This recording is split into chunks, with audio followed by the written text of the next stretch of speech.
Alright, today I'm going to show you how I pour an open pour mold. They're still aluminum, they're still two pieces, but they're the line through insert type.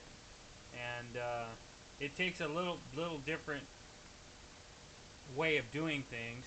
I'm going to do a three different color one. The middle color being the vein in the middle. Um, some people have asked, how do you get a vein in there? Well, I'm going to show you one way. Um, and I've got my molds here. I've got my bottom color, my middle color, my top color. Um, I'm actually making a rainbow trout. So this is one of the ones that I just poured. I need to make a couple more for this gentleman and be on our way. So basically, I've got them all hot here. Got all my colors hot. Got them all stirred up. First thing I'm going to do is I'm going to pour the belly.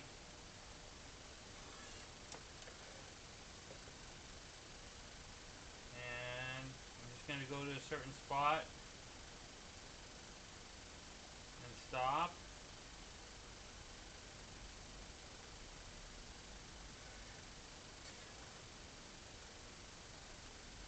And this one, the same thing.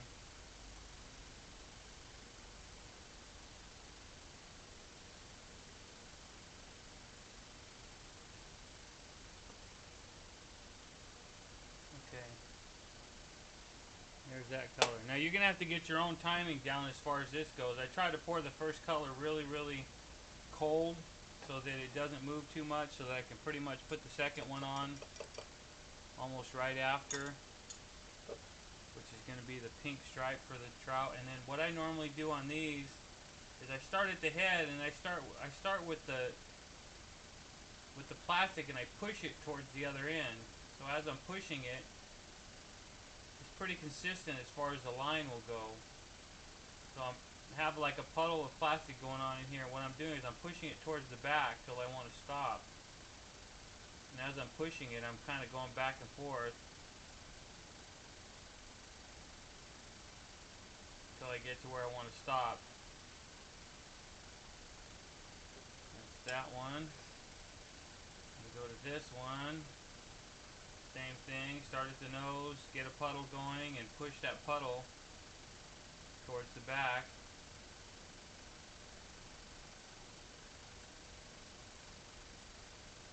And done. That's our middle color.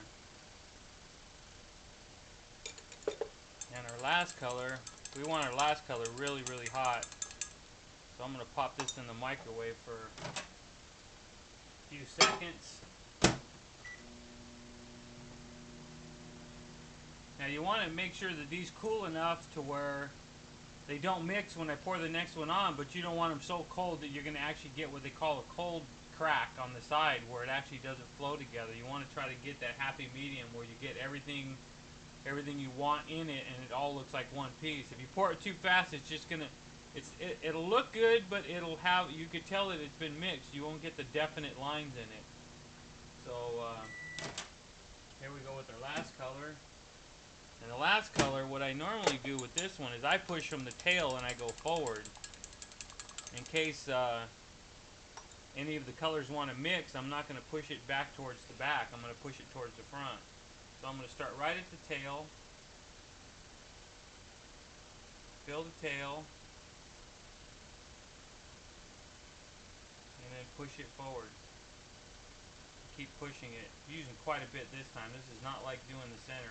I'm basically going to fill up the cavity right now. And then come back to the tail, make sure our cavity's real full. The tail's going to sink in a little bit right in the back V. So you want to keep the drops pretty full in there. Back up to the top. I want to try to overfill it just a little bit so that when it shrinks and cools down, it'll look fine. Same thing on this one. There we go. Tail's full. Push it forward. Increase the volume a little bit. And overfill it. Come back to the tail because the tail's sinking in again. Here we go. Now we go back to this one. This one's got a little hollow in the tail. So I'm going to try to do is get a drop to go in there, just to fill that up. And go back to this one and do the same thing. Just put a drop back there and let it, this way when it sucks it up, it'll be fine. And if you do this, and it gets a little cold and the drop kind of stays on, I've got a little butane torch here. All you have to do is fire it up, and all you do is you hit the dot that you put on there, and you'll see it'll all of a sudden it'll just go molten and it'll go flat. Same thing over here, go molten and go flat. Now we'll let that set for a little while. And we've got I've got a couple that I have. They're not quite done, but they're close to done. Got this one right here. He's already got his eyes on. I dip them after. I dip them up just past the eyes, just so the eyes don't fall off. And this is actually a different color than that. This is what they call a light trout. That's a dark trout. So this is what our end result is. Now on the inserts, I have this Do-It mold that I modified so that it has two little rings on it, basically, so that the inserts won't come out. Just something I did because these cost me pennies versus some of the other inserts I know that are out there. But people lose these the same as any other one, so it's plus these are a little heavier. I have some guys that like these a lot better because they actually sink quicker, and if you rip them real quick, they'll come right back up. So just something a little different that I do.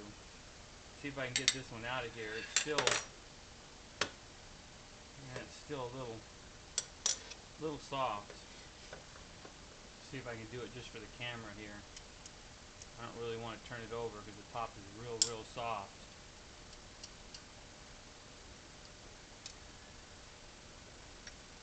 There we go. She came right out. There it is, with the three colors.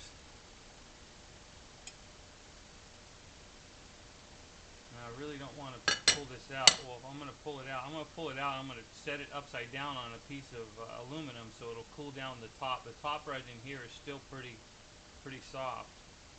So I'm just going to be real careful with it. Come over here to my aluminum and actually just turn it over and let it cool.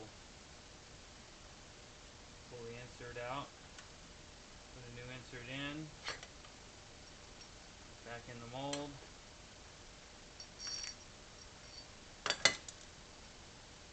And back in business. That's all there is to pouring a vein. You can use an injector too if you want a real fine vein, just a real stripe going down the middle. Just grab the injector, fill it up, and just run a line right down the middle, and then pour right over the top of it. It'll look fine. This way that I'm doing it right now doesn't really, you couldn't really see it because the top is too dark. But yeah, that's how I do it. Till next time.